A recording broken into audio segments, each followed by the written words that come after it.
पूज्य भगवान महावीर तथागत भगवान बुद्ध विज्ञ होते हुए भी लोक भाषाओं में गीता के ही संदेशवाहक हैं। आत्मा सत्य है और पूर्ण संयम से आत्मस्थिति का विधान है, ये गीता का ही विचार है। बुद्ध ने उसी तत्व को सर्वज्ञ तथा अविनाशी पद कहकर गीता के ही विचार को पुष्ट किया है। इतना ही नहीं, अपितु विश्व वाडमय में धर्म के नाम पर जो कुछ भी सार सर्वस्व है, जैसे एक ईश्वर, प्रार्थना, पश्चाताप, तप इत्यादि गीता के ही उपदेश हैं।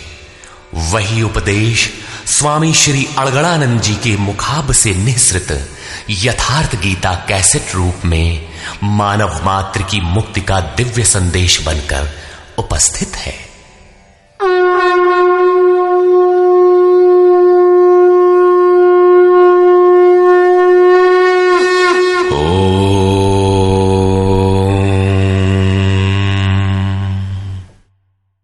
श्री परमात्मने नमः। यथार्थ गीता, श्रीमद् भगवत गीता, अथ पंचमो अध्यायः। अध्याय 3 में अर्जुन ने प्रश्न रखा था कि भगवान, जब ज्ञान योग आपको श्रेष्ठ मान्य है तो आप मुझे भयंकर कर्मों में क्यों लगाते हैं? अर्जुन को निष्काम कर्म योग की अपेक्षा ज्ञान योग कुछ सरल प्रतीत हुआ लगता है, क्योंकि ज्ञान योग में हारने पर देवत्व और विजय में महामहिम स्थिति, दोनों ही दशाओं में लाभ ही लाभ प्रतीत हुआ।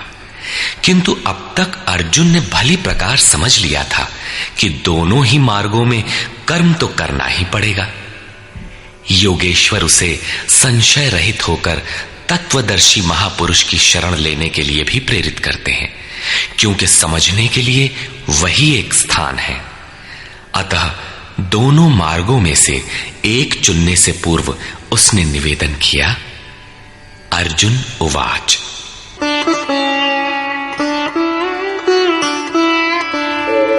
संन्यासं कर्मणां कृष्ण पुनर्योगं च शंससि यच्छ्रेय एतयोरेकं तन्मे ब्रूहि सुनिश्चितम्। हे श्री कृष्ण, आप कभी संन्यास माध्यम से किए जाने वाले कर्म की और कभी निष्काम दृष्टि से किए जाने वाले कर्म की प्रशंसा करते हैं। इन दोनों में से एक जो भली प्रकार आपका निश्चय किया हुआ हो, जो परम कल्याणकारी हो, उसे मेरे लिए कहिए। कहीं जाने के लिए आपको 2 मार्ग बताए जाए तो आप सुविधाजनक मार्ग अवश्य पूछेंगे। यदि नहीं पूछते तो आप जाने वाले नहीं हैं। इस पर योगेश्वर श्री कृष्ण ने कहा। श्री भगवान उवाच। संन्यासः कर्मयोगश्च निःश्रेयसकरावुभौ तयोस्तु कर्म संन्यासात् कर्मयोगो विशिष्यते। अर्जुन, संन्यास माध्यम से किया जाने वाला कर्म अर्थात ज्ञान मार्ग से किया जाने वाला कर्म और कर्म योग, निष्काम भावना से किए जाने वाले कर्म, ये दोनों ही परम श्रेय को दिलाने वाले हैं। परंतु इन दोनों मार्गों से संन्यास अथवा ज्ञान दृष्टि से किए जाने वाले कर्म की अपेक्षा निष्काम कर्म योग श्रेष्ठ है। प्रश्न स्वाभाविक है कि श्रेष्ठ क्यों है? ज्ञेयः स नित्य सन्न्यासी यो न द्वेष्टि न कांक्षति निर्द्वन्द्वो हि महाबाहो सुखं बन्धात् प्रमुच्यते। महाबाहु अर्जुन, जो न किसी से द्वेष करता है न किसी की आकांक्षा करता है, वो सदैव सन्यासी ही समझने योग्य है, चाहे वो ज्ञान मार्ग से या निष्काम कर्म मार्ग से ही क्यों ना हो। राग द्वेषादि द्वंद्वों से रहित वो पुरुष सुखपूर्वक भव बंधन से मुक्त हो जाता है।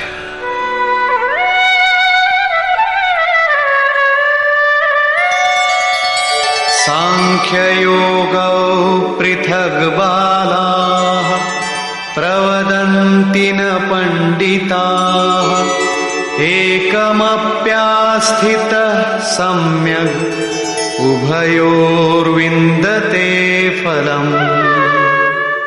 निष्काम कर्मयोग तथा ज्ञान योग, इन दोनों को वही अलग अलग बताते हैं जिनकी समझ इस पथ में अभी बहुत हल्की है, न कि पूर्ण ज्ञाता पंडित लोग। क्योंकि दोनों में से एक में भी अच्छी प्रकार स्थित हुआ पुरुष दोनों के फल रूप परमात्मा को प्राप्त होता है। दोनों का फल एक है, इसलिए दोनों एक ही समान है।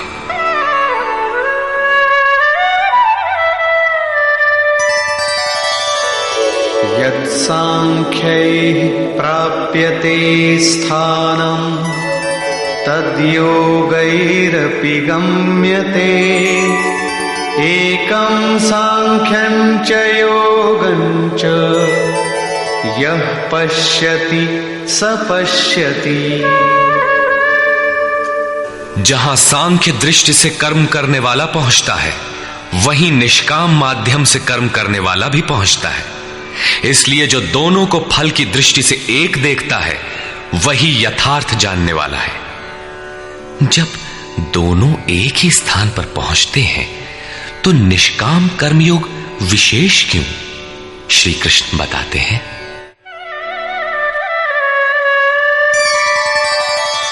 संन्यासस्तु महाबाहो दुःखमाप्तुमयो गतः योगयुक्तो मुनिर्ब्रह्म न चिरेणाधिगच्छति। अर्जुन, निष्काम कर्मयोग का आचरण किए बिना संन्यासः का प्राप्त होना दुखप्रद है। जब योग का आचरण प्रारंभ ही नहीं किया तो असंभव सा है। इसलिए भगवत स्वरूप का मनन करने वाला मुनि, जिसकी मन सहित इंद्रियां मौन है, निष्काम कर्मयोग का आचरण करके परब्रह्म परमात्मा को शीघ्र ही प्राप्त हो जाता है। स्पष्ट है कि ज्ञान योग में निष्काम कर्मयोग का ही आचरण करना पड़ेगा, क्योंकि क्रिया दोनों में एक ही है। वही यज्ञ की क्रिया है, जिसका शुद्ध अर्थ है आराधना। दोनों मार्गों में अंतर केवल कर्ता के दृष्टिकोण का है। एक अपनी शक्ति को समझकर हानि लाभ देखते हुए इसी कर्म में प्रवृत्त होता है, और दूसरा निष्काम कर्मयोगी इष्ट पर निर्भर होकर इसी क्रिया में प्रवृत्त होता है। उदाहरणार्थ, एक प्राइवेट पढ़ता है, दूसरा नॉमिनेट।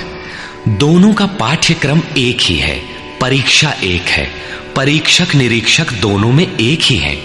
ठीक इसी प्रकार दोनों के सद्गुरु तत्वदर्शी हैं और एक ही है, केवल दोनों के पढ़ने का दृष्टिकोण भिन्न है। पीछे जैसे श्री कृष्ण ने कहा कि काम और क्रोध दुर्जय शत्रु हैं, अर्जुन इन्हें तू मार। अर्जुन को लगा कि ये तो बड़ा कठिन है, किंतु श्री कृष्ण ने कहा, नहीं, शरीर से परे इंद्रियां हैं, इंद्रियों से परे मन है, मन से परे बुद्धि है, बुद्धि से परे तुम्हारा स्वरूप है। तुम वहां से प्रेरित हो। इस प्रकार अपनी शक्ति को सामने रखकर स्वावलंबी होकर कर्म में प्रवृत्त होना ज्ञान योग है। समर्पण के साथ इष्ट पर निर्भर होकर उसी कर्म में प्रवृत्त होना निष्काम कर्म योग है। दोनों की क्रिया एक है और परिणाम भी एक ही है।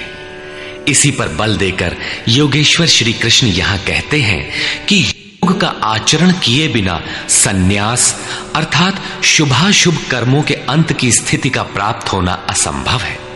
श्री कृष्ण के अनुसार ऐसा कोई योग नहीं है कि हाथ पर हाथ रखकर बैठे बैठे कहो कि मैं परमात्मा हूं, शुद्ध हूं, बुद्ध हूं, मेरे लिए न तो कर्म है न बंधन, मैं भला बुरा कुछ करता दिखाई पड़ता भी हूं तो इंद्रियां अपने अर्थों में बरत रही हैं। ऐसा पाखंड श्री कृष्ण के शब्दों में कदापि नहीं है। साक्षात योगेश्वर भी अपने अनन्य सखा अर्जुन को बिना कर्म की ये स्थिति नहीं दे सके। यदि ऐसा वे कर सकते तो गीता की आवश्यकता ही क्या थी। कर्म तो करना ही पड़ेगा। कर्म करके ही सन्यास की स्थिति को पाया जा सकता है और योग युक्त पुरुष शीघ्र ही परमात्मा को प्राप्त हो जाता है। योग युक्त पुरुष के लक्षण क्या है, इस पर कहते हैं,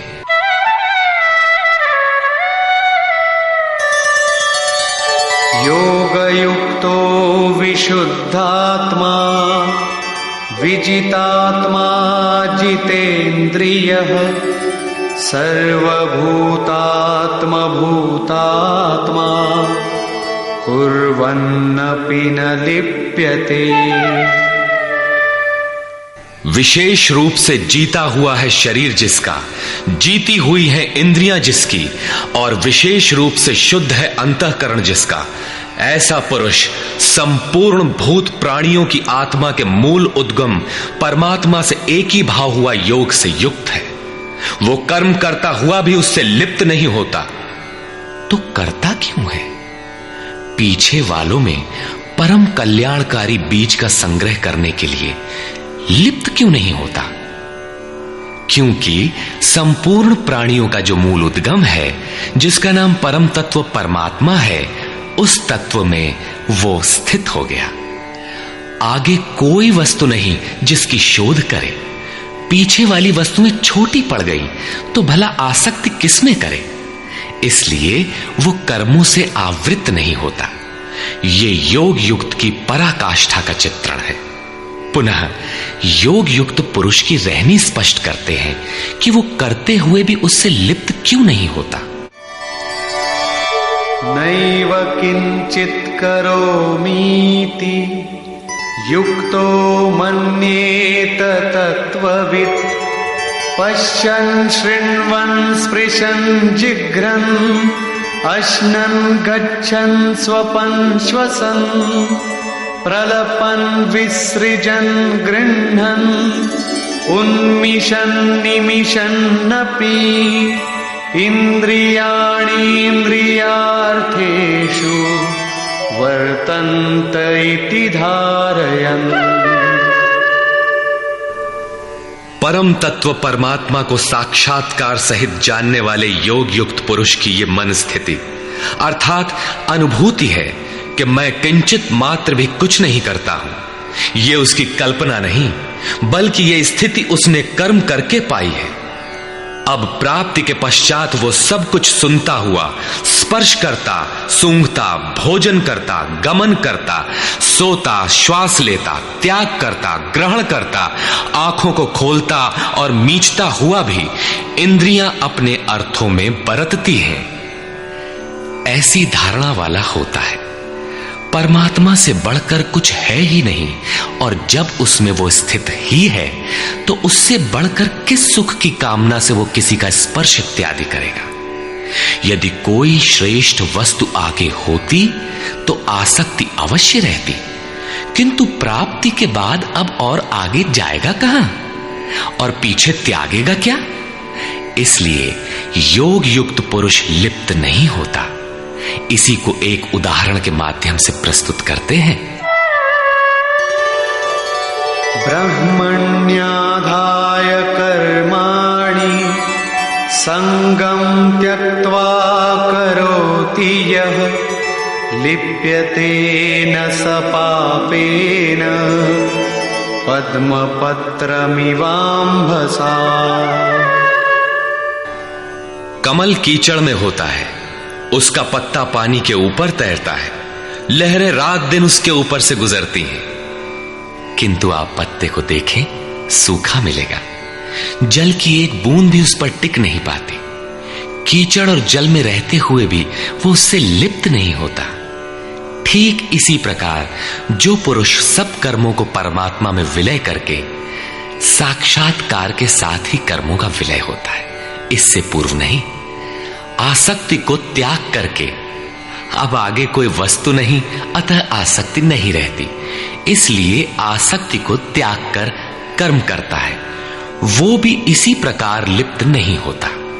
फिर वो करता क्यों है? आप लोगों के लिए, समाज के कल्याण साधन के लिए, पीछे वालों के मार्गदर्शन के लिए इसी पर बल देते हैं। कायेन मनसा बुद्ध्या केवलैरिन्द्रियैरपि योगिनः कर्म कुर्वन्ति संगम त्यक्त्वात्मशुद्धये।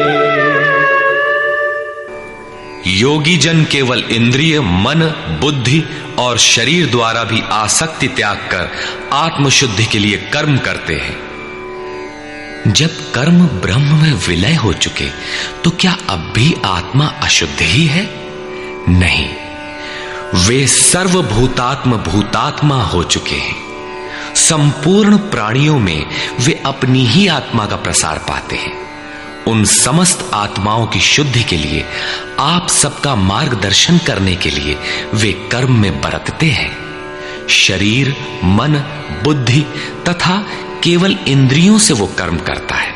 स्वरूप से वो कुछ भी नहीं करता, स्थिर है। बाहर से वो सक्रिय दिखाई देता है, किंतु भीतर उसमें असीम शांति है। रस्सी जल चुकी, मात्र ऐंठन आकार शेष है, जिससे बंध नहीं सकता। युक्तः कर्म फलं त्यक्त्वा शान्तिमाप्नोति नैष्ठिकीम् अयुक्तः कामकारेण फले सक्तो निबध्यते। योग युक्त अर्थात योग के परिणाम को प्राप्त पुरुष जो सब प्राणियों के आत्मा के मूल परमात्मा में स्थित है, ऐसा योगी कर्म के फल को त्याग कर, कर्मों का फल परमात्मा उससे भिन्न नहीं है, इसलिए अब कर्म फल को त्याग कर नैष्ठिकीम शांतिम आपनोति, शांति की अंतिम अवस्था को प्राप्त होता है, जिसके आगे कोई शांति शेष नहीं है, जिसके पश्चात वो कभी अशांत नहीं होता। किंतु अयुक्त पुरुष जो योग के परिणाम से युक्त नहीं है, अभी रास्ते में है, ऐसा पुरुष फल में आसक्त हुआ। फल है परमात्मा, उसमें उसका आसक्त होना आवश्यक है, इसलिए फल में आसक्त होने पर भी काम कारेण निबध्यते, कामना करके बंध जाता है, अर्थात पूर्ति पर्यंत कामनाएं जागृत होती है। अतः साधक को पूर्ति पर्यंत सावधान रहना चाहिए। महाराज जी कहा करें, हो तनिको हम अलग, भगवान अलग है, तो माया कामयाब हो सकती है। कल ही प्राप्ति होनी हो, किंतु आज तो वो अज्ञानी ही है, अतः पूर्ति पर्यंत साधक को असावधान नहीं होना चाहिए।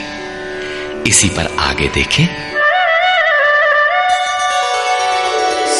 सर्वकर्माणि मनसा सन्न्यस्यास्ते सुखं वशी नवद्वारे पुरे देहि नैव कुर्वन्न कारयन्। जो संपूर्ण रूप से स्ववश है, जो शरीर, मन, बुद्धि और प्रकृति से परे स्वयं में स्थित है, ऐसा वशी पुरुष निसंदेह न कुछ करता है न कराता है। पीछे वालों से कराना भी उसकी आंतरिक शांति का स्पर्श नहीं कर पाता। ऐसा स्वरूपस्थ पुरुष शब्दादि विषयों को उपलब्ध कराने वाले 9 द्वारों, 2 कान, 2 नेत्र, 2 नासिका छिद्र, 1 मुख, उपस्थ एवं पायु वाले शरीर रूपी घर में सब कर्मों को मन से त्याग कर स्वरूपानंद में ही स्थित रहता है। यथार्थतः वो न कुछ करता है और न कराता है। इसी को पुनः श्री कृष्ण दूसरे शब्दों में कहते हैं कि वो प्रभु न करता है न कराता है। सद्गुरु, भगवान, प्रभु, स्वरूपस्थ, महापुरुष, युक्त इत्यादि एक दूसरे के पर्याय हैं। अलग से कोई भगवान कुछ करने नहीं आता। वो जब करता है तो इन्हीं स्वरूपस्थ इष्ट के माध्यम से कराता है। महापुरुष के लिए शरीर मकान मात्र है। अतः परमात्मा का करना और महापुरुष का करना एक ही बात है, क्योंकि वो उनके द्वारा है। वस्तुतः वो पुरुष करते हुए भी कुछ नहीं करता। इसी पर अगला श्लोक देखें। न कर्तृत्वं न कर्माणि लोकस्य सृजति प्रभुः न कर्मफल संयोगं स्वभावस्तु प्रवर्तते। वो प्रभु न तो भूत प्राणियों के कर्तापन को, न कर्मों को और न कर्म फलों का संयोग ही बैठाता है, बल्कि स्वभाव में स्थित प्रकृति के दबाव के अनुसार ही सभी बरतते हैं। जैसी जिसकी प्रकृति सात्विक, राजसी अथवा तामसी है, उसी स्तर से वो बरतता है।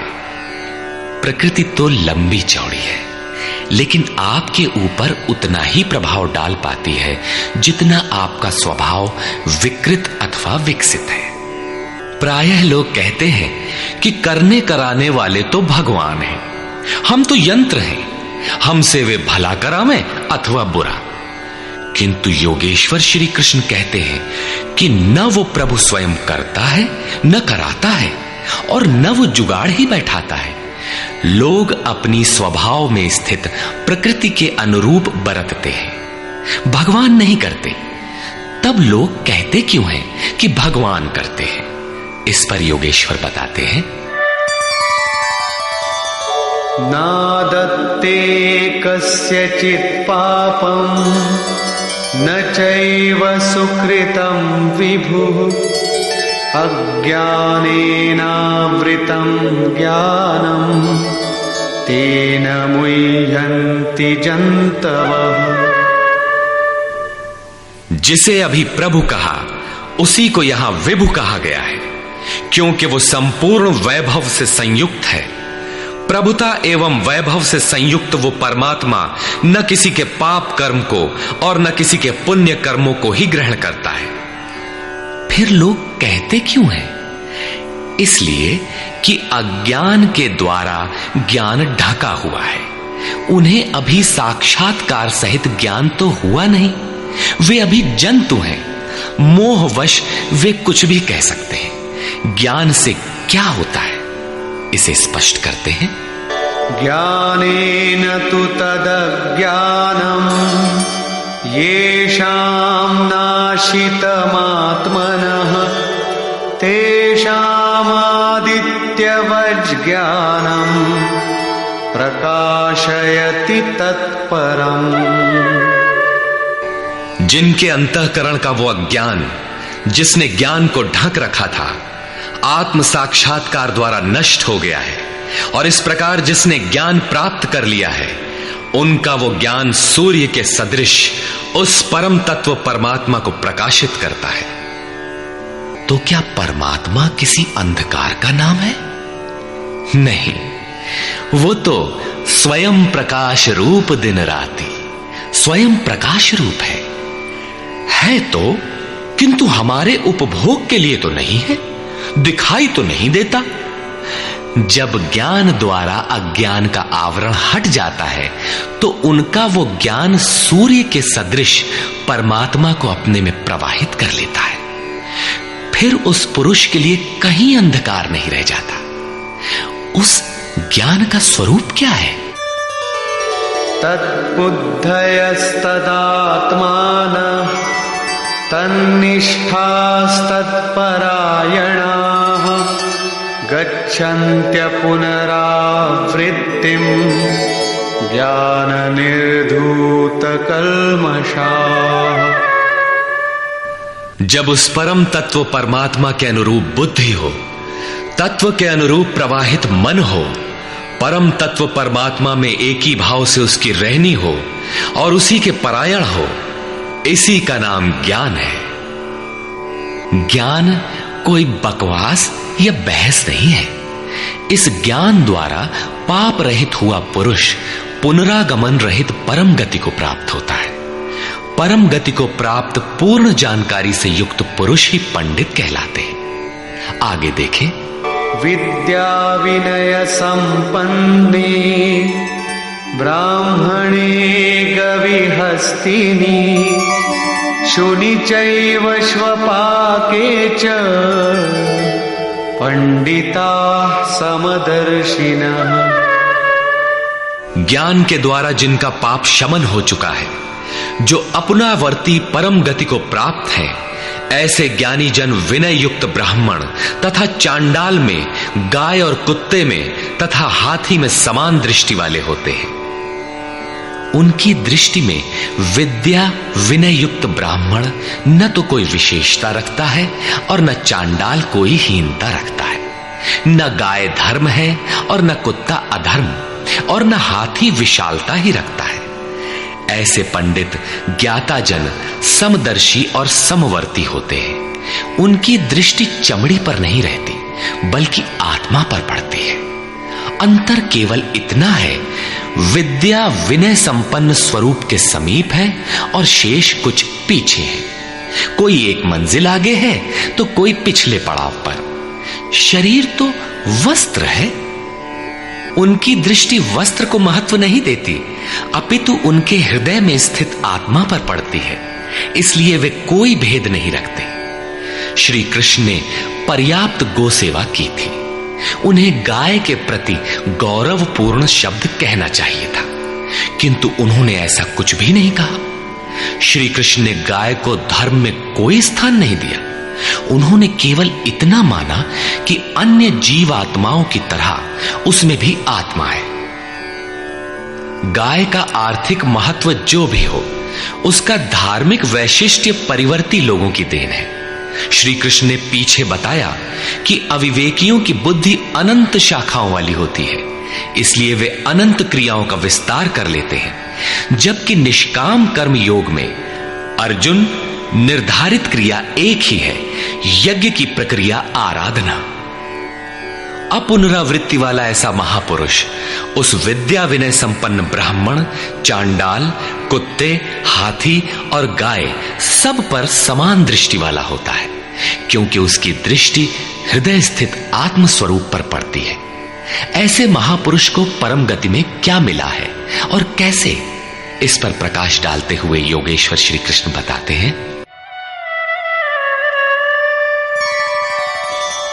इहैव तैर्जितः सर्गो येषां साम्ये स्थितं मनः निर्दोषं हि समं ब्रह्म तस्माद् ब्रह्मणि ते स्थिताः। उन पुरुषों द्वारा जीवित अवस्था में ही संपूर्ण संसार जीत लिया गया, जिनका मन समत्व में स्थित है। मन के समत्व का संसार जीतने से क्या संबंध? संसार मिट ही गया तो वो पुरुष रहा कहां? श्री कृष्ण कहते हैं, निर्दोषम हि समम ब्रह्म। वो ब्रह्म निर्दोष और सम है। इधर उनका मन भी निर्दोष और सम स्थिति वाला हो गया। तस्मात् ब्रह्मणि ते स्थिताः, इसलिए वो ब्रह्म में स्थित हो जाता है। इसी का नाम अपुनरावर्ती परम गति है। ये कब मिलता है? जब संसार रूपी शत्रु जीतने में आ जाए। संसार कब जीतने में आता है? जब मन का निरोध हो जाए, समत्व में प्रवेश पा जाए, क्योंकि मन का प्रसार ही जगत है। जब वो ब्रह्म में स्थित हो जाता है, तब ब्रह्मविद का लक्षण क्या है, उसकी रहनी स्पष्ट करते हैं। न प्रहिष्येत् प्रियं प्राप्य नो द्विजेत् प्राप्य चाप्रियं स्थिरबुद्धिरसम्मूढो ब्रह्मविद् ब्रह्मणि स्थितः। उसका कोई प्रिय अप्रिय होता नहीं, इसलिए जिसे लोग प्रिय समझते हैं उसे पाकर वो हर्षित नहीं होता, और जिसे लोग अप्रिय समझते हैं, जैसा धर्मावलंबी चिन्ह लगाते हैं, उसे पाकर वो उद्वेगवान नहीं होता है। ऐसा स्थिर बुद्धि, असम्मूढ़, संशय रहित ब्रह्मविद, ब्रह्म से संयुक्त ब्रह्मवेत्ता, ब्रह्मणि स्थितः, परात्पर ब्रह्म में सदैव स्थित है। बाह्य स्पर्शेष्वसक्तात्मा विन्दत्यात्मनि यत् सुखम् स ब्रह्मयोगयुक्तात्मा सुखमक्षयमश्नुते। बाहर संसार के विषय भोगों में अनासक्त पुरुष अंतरात्मा में स्थित जो सुख है उस सुख को प्राप्त होता है। वो पुरुष ब्रह्म योग युक्त आत्मा, पर ब्रह्म परमात्मा के साथ मिलन से युक्त आत्मा वाला है। इसलिए वो अक्षय आनंद का अनुभव करता है, जिस आनंद का कभी क्षय नहीं होता।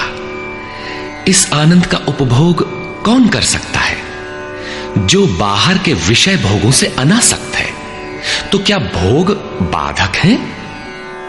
भगवान श्री कृष्ण कहते हैं, ये हि संस्पर्शजा भोगा दुःखयोनय एव ते आद्यन्तवन्तः कौन्तेय न तेषु रमते बुधः। केवल त्वचा ही नहीं, सभी इंद्रियां स्पर्श करती हैं। देखना आंख का स्पर्श है, सुनना कान का स्पर्श है। इसी प्रकार इंद्रियों और विषयों के संयोग से उत्पन्न होने वाले सभी भोग यद्यपि भोगने में प्रिय प्रतीत होते हैं, किंतु निसंदेह वे सब दुख योनयः, दुखद योनियों के ही कारण हैं। ये भोग ही योनियों के कारण हैं। इतना ही नहीं, वे भोग पैदा होने और मिटने वाले हैं, नाशवान हैं। इसलिए कौन्तेय, विवेकी पुरुष उनमें नहीं फंसते। इंद्रियों के इन स्पर्शों में रहता क्या है? काम और क्रोध, राग और द्वेष। इस पर श्री कृष्ण कहते हैं, शक्नोति हैव यः सोढुम् प्राक्शरीरविमोक्षणात् कामक्रोधोद्भवम् वेगम् स युक्तः स सुखी नरः। इसलिए जो मनुष्य शरीर के नाश होने से पहले ही काम और क्रोध से उत्पन्न हुए वेग को सहन करने में, मिटा देने में सक्षम है, वही न रमन करने वाला है। वही इस लोक में योग से युक्त है और वही सुखी है। जिसके पीछे दुख नहीं है, उस सुख में अर्थात परमात्मा में स्थिति वाला है। जीते जी ही इसकी प्राप्ति का विधान है, मरने पर नहीं।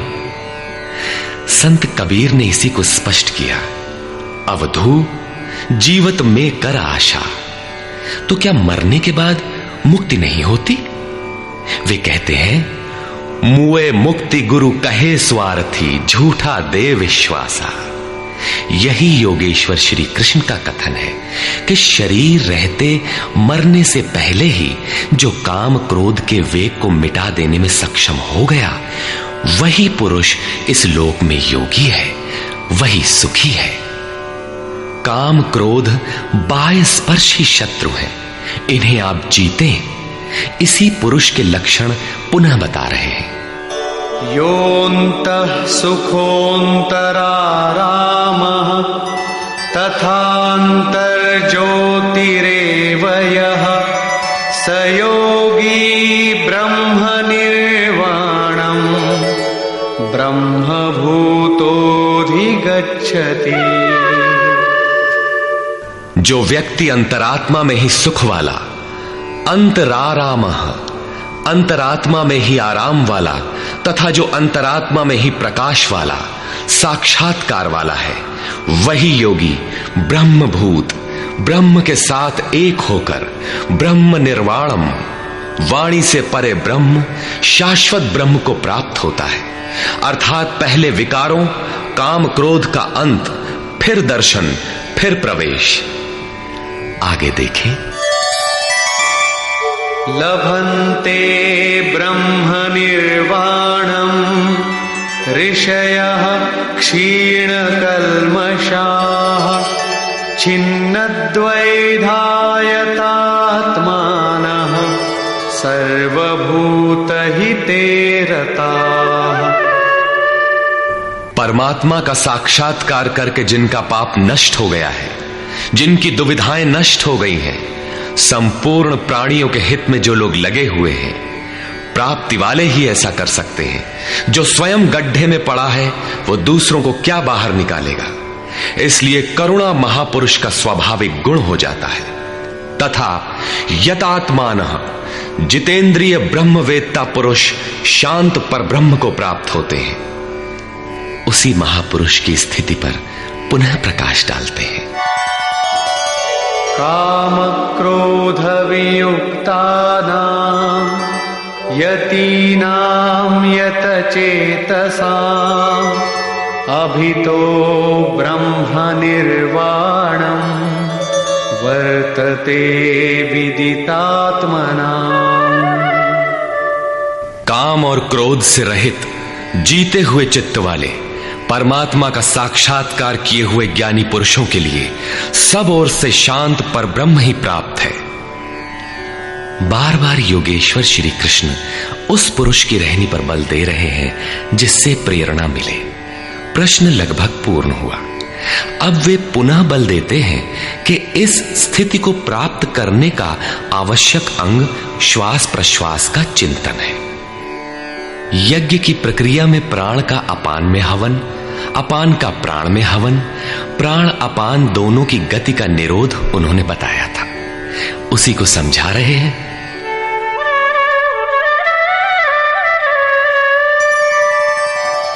स्पर्शान् कृत्वा बहिर्बाह्यान् चक्षुश्चैवान्तरे भ्रुवोः प्राणापानौ समौ कृत्वा नासाभ्यन्तरचारिणौ यतेन्द्रियमनोबुद्धिः मुनिर्मोक्षपरायणः विगतेच्छाभयक्रोधो यः सदा मुक्त एव सः। अर्जुन, बाहर के विषयों दृश्यों का न चिंतन करते हुए उन्हें त्याग कर नेत्रों की दृष्टि को भ्रिकुटी के बीच में स्थिर करके, भ्रुवोः अंतरे का ऐसा अर्थ नहीं कि आंखों के बीच या भावों के बीच कहीं देखने की भावना से दृष्टि लगाएं। भ्रिकुटी के बीच का शुद्ध अर्थ इतना है कि सीधे बैठने पर दृष्टि भ्रिकुटी के ठीक मध्य से सीधे आगे बढ़े, दाहिने बाएं इधर उधर चकपक न देखें। नाक की डाणी पर सीधी दृष्टि रखते हुए नासिका के अंदर विचरण करने वाले प्राण और अपान वायु को सम करके, अर्थात दृष्टि तो वहां स्थिर करो और सुरत को श्वास में लगा दो कि कब श्वास भीतर गई, कितनी रुकी। लगभग आधा सेकंड रुकती है, प्रयास करके न रोकें। कब श्वास बाहर निकली, कितनी देर तक बाहर रही। श्वास में उठने वाली नाम ध्वनि सुनाई पड़ती रहेगी। इस प्रकार श्वास प्रश्वास पर जब सुरत टिक जाएगी तो धीरे धीरे श्वास अचल स्थिर ठहर जाएगी, सम हो जाएगी। न भीतर से संकल्प उठेंगे और न बाह्य संकल्प अंदर टकराव कर पाएंगे। बाहर के भोगों का चिंतन तो बाहर ही त्याग दिया गया था, भीतर भी संकल्प नहीं जागृत होंगे। सुरत एकदम खड़ी हो जाती है, तैल धारावत। तेल की धारा पानी की तरह टप टप नहीं गिरती, जब तक गिरेगी धारा ही गिरेगी। इसी प्रकार प्राण और अपान की गति एकदम सम स्थिर करके इंद्रियों, मन और बुद्धि को जिसने जीत लिया है, इच्छा, भय और क्रोध से रहित मननशीलता की चरम सीमा पर पहुंचा हुआ मोक्ष परायण मुनि सदा मुक्त ही है। मुक्त होकर वो कहां जाता है, क्या पाता है, इस पर कहते हैं भोक्तारं यज्ञ तपसां सर्वलोकमहेश्वरं सुहृदं सर्वभूतानां